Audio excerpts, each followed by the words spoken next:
I know you're launching Suay Sew Shop, or you said Suay. Suay Sew Shop. As Lindsay's going to come and actually talk to us today. I met Lindsay 5 years ago, I think, when Suay was, it's like blown up into so much more. But it was just a sew shop when I met her, I think. And they're just doing amazing, amazing things with all the trash in the world. Yeah, making it fashionably cool. It's kind of like Dare. I'm only launching her because I'm trying to make it so that it's like wearing a sweatshirt every day is like, that's what's cool and normal, because that's all I want to do is wear a sweatshirt every day. So I'm just hoping this will get more sweatshirts out there. I've been heavily influenced by your sweatshirt fashion. As you can see, we did not plan this, and we're both wearing sweatshirts today. Probably also because Lindsay's coming, and she's literally made sweatshirts cool. And actually, you have made them cool by wearing her sweatshirts. I don't know about that. If I'm not mistaken, I was there recently, and she said, somebody just emailed me and said, is this Rooney Mara wearing a Suay sweatshirt? Horribly embarrassed. Where do I get it? Yeah. Well, they wanted to buy the sweatshirt, so it couldn't have been that bad. As promised, we're speaking to Lindsay from Suay Sew Shop. Suay Sew Shop. How do you say Suay? You can say it a million different ways, but technically it's Suay Sew Shop. Okay. But it depends on the moment. Okay. I like that. I like that it can morph and change based on your mood. Well, Rooney Mara launched you moments ago, and it was really cool because I got to talk to her about things that we normally don't necessarily just chat about, know? And when she said she wanted to launch Suay Sew Shop, I was ecstatic because I'm a huge fan of what you do. And she was, right before she left, she was like, because basically I want the sweatshirt to be like the most in vogue thing, so that can be what I wear all the time, no matter what.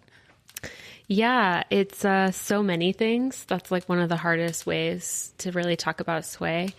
We are a sewing shop. We're production manufacturer. We're a free clothing store. We're a community pillar. We are a place where you can repair any item of clothing or textile that you can imagine, from shoes to backpacks to quilts to jeans to jackets.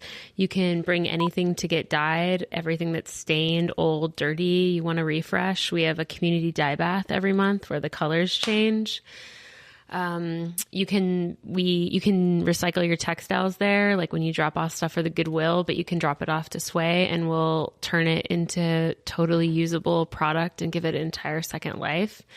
But really, more than anything, is Suay is kind of the future of how we can build business with community and people and planet in mind.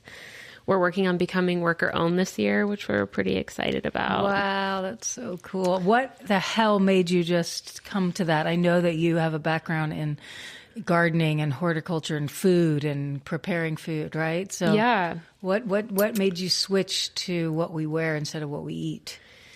Gosh, they're kind of all intertwined. Like the food movement has gotten so much momentum, which I continue to hope that the clothing movement gets more of a grassroots, momentum that kind of expands and explodes to the very top tiers. I was in fashion prior and got super burnt out, but have worked in remade and repair and reuse for 20 years. I've somehow been in fashion in this particular subject for a long time. And I took a break and came back because there wasn't any sewing shops that were kind of proving that you could provide clean, safe working environments, like a positive community stronghold, like make products entirely full of garbage and like prove that you could take care of people and give thriving, wages with like still making this margin to prove to other businesses that it's like possible. I don't really care about the margin, but if we want to put pressure on other brands to get behind it, it's something that you kind of have to play with the big boys or whatever that means. Yeah. I was at your event, Manual Labor, Skilled Labor, the collaborative event you did with,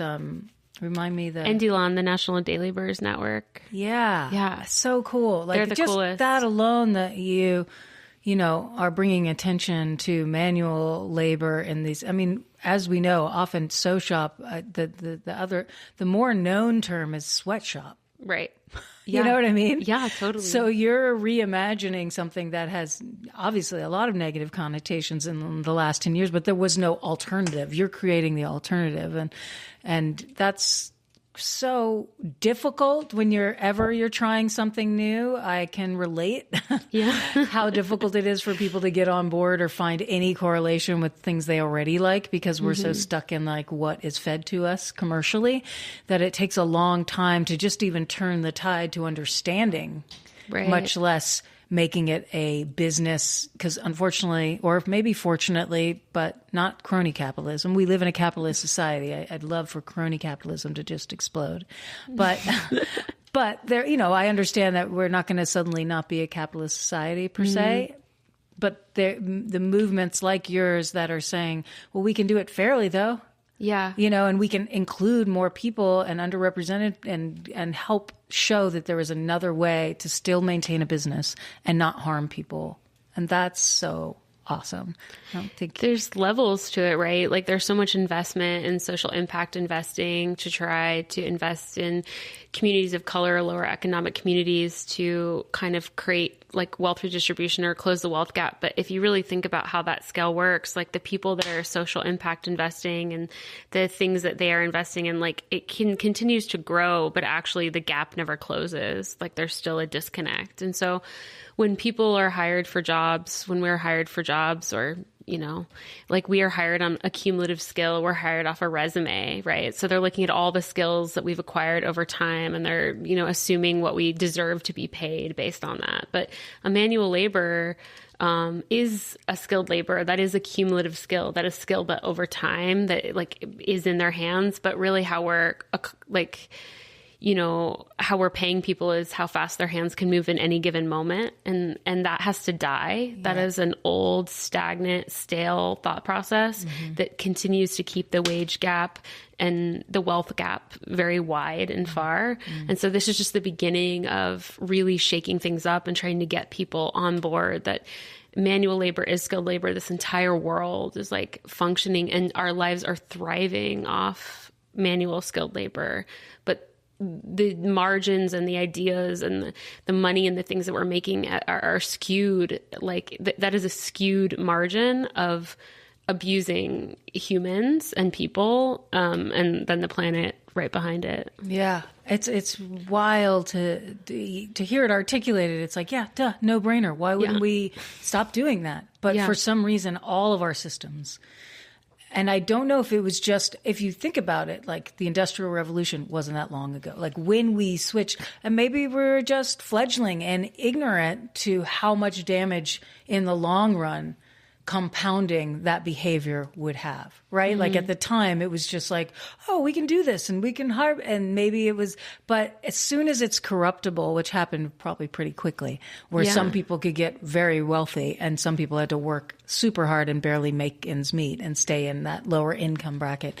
Once that was figured out that we can maintain this giant wealth gap, it seems like, unfortunately, some humanity was like, woo, we'll just be the ones who dominate and these will be the serfs. Yeah. Why is that? I need you to answer this question for me. Why is that inherent in the human experience? Like, why do we do that? Why do we end up landing there and ultimately my belief is that we're all much more gentle and compassionate and kind underneath all this. We have a habit to violence in our culture and a habit to one-upping and this sort of competition thing. And so I'm always asking that question. And that's part of why LaunchLeft is here, is like collaboration over competition. How can we as artists like come together to build a world that we actually want to live in and not so much just follow suit with what is being said that we need to do to plug in and make money? You know what I mean? Like, what's the real reason we make art? To change the way we see the world, to help, like inspire others in that way. So similarly, I think with new business models, it is a creative act. Yeah. And I've always looked at your business as it's like an art project. Yeah. You know what I mean? And so my question was, why do you think it is though? Is it just habitual patterns? or is greed really easy to fall into? Why do we end up having this wealth cap still? Well, I think like there's a lot to it. I think that initially there was some definitely like people were bullies, bully culture, like taking advantage. But I think that at the core of it, on the deeper human level, is people are very scared. Like the human experience is so wild and so beautiful, but always also very scary and vulnerable. And it's about control. And on the deepest level, it's about uncomfortability. Like people do not want to be uncomfortable. And there has been like a whole entire movement to take advantage of other people as to not be so uncomfortable. But communities of color and lower economic communities have been so uncomfortable for years by people taking advantage because they don't want to be uncomfortable. And the way that it really works is when people, the consumerist capitalistic society, like who has taken advantage of these communities for so long, and these like workers, they have to decide that they are going to be more comfortable being uncomfortable.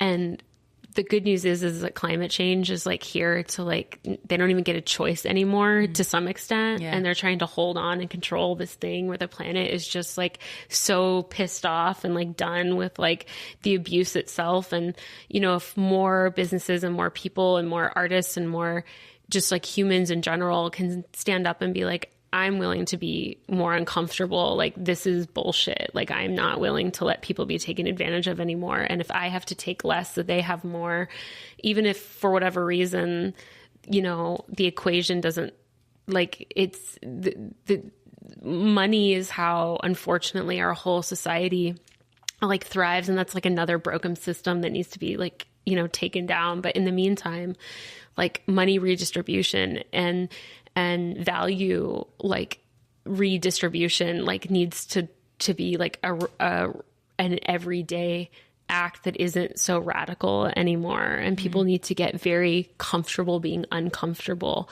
and making people that have been uncomfortable for so long comfortable again. It's a meditate, you know, we have to walk with it every single day. Right.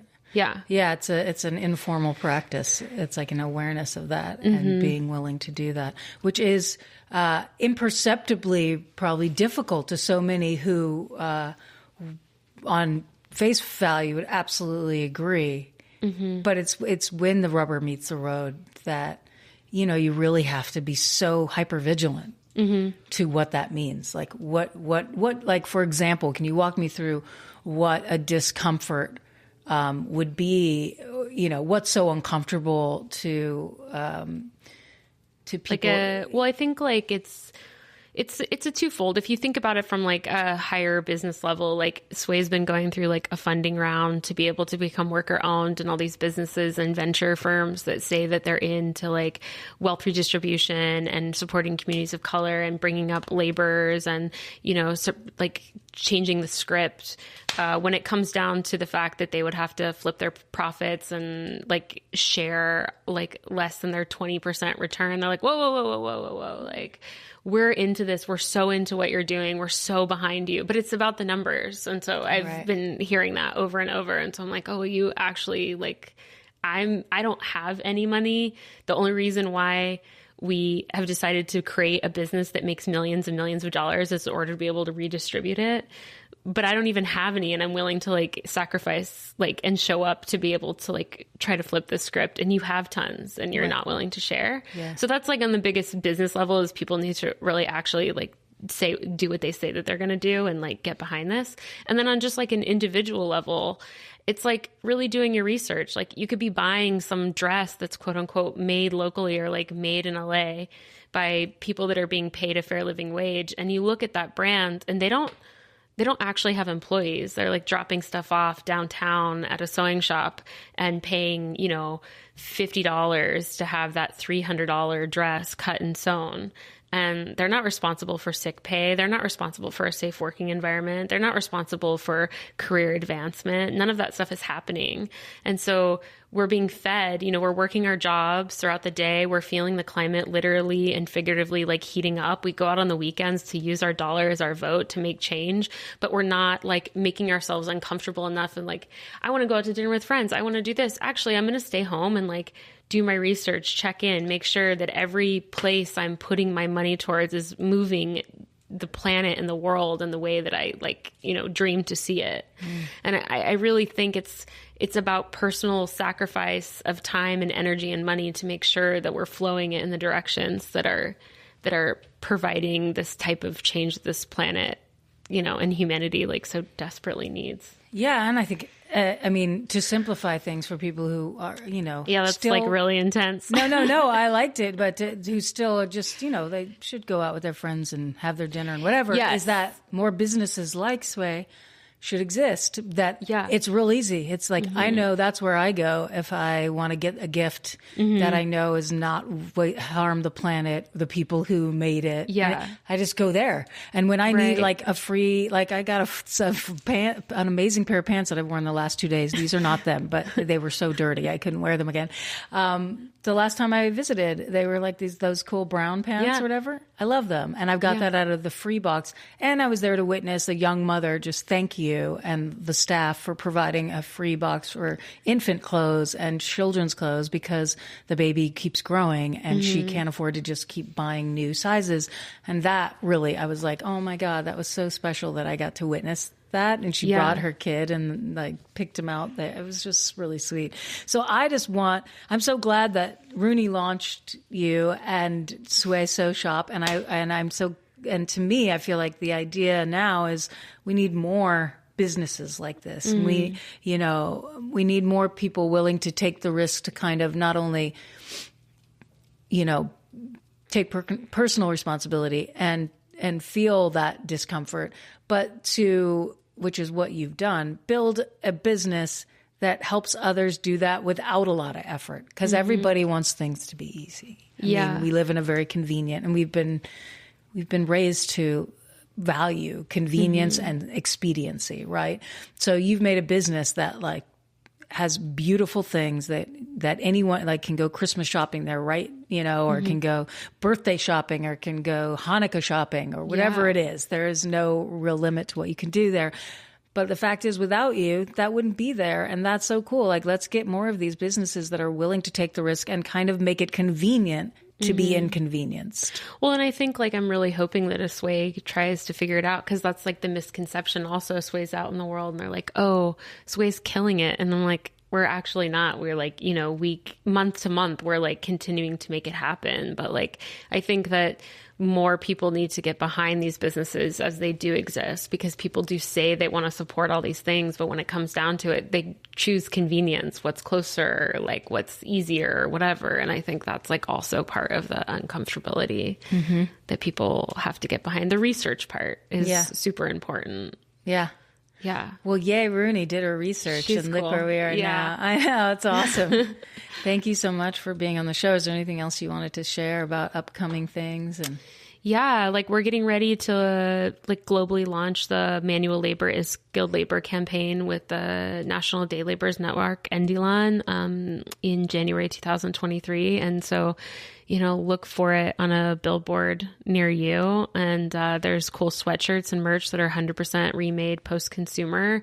And I think like the more people walk into places and parties and events and dinner with friends with a sweatshirt that says manual labor is skilled labor, we have to start letting that penetrate on a cellular level, because that's going to mean that you respect the guy making your dinner, you respect the person taking care of your family, the person building roads. Like all of that is so key, and we don't have enough like respect and overall whelming embracing that is what is making our lives thrive. You always inspire me. You have the best way to talk about, and you're so passionate about what you do. I'm going to spell it for you out there. It's SUAY Sew Shop, SEW SHOP, Suay Sew Shop, Suay Sew Shop, however you want to sway it. And then we're going to put all the info of Lindsay and the shop and anything else pertinent in the description on YouTube. We're so glad you were here with us today. Thank you. Hey, if you like that video, you can see the whole thing at our Patreon page. That's right, just hit the link that you're seeing on the screen right now, and it'll take you there. And you can become a patron today and help us keep launching new artists and bringing left of center art and activism to a wider audience. And can't wait to see you soon.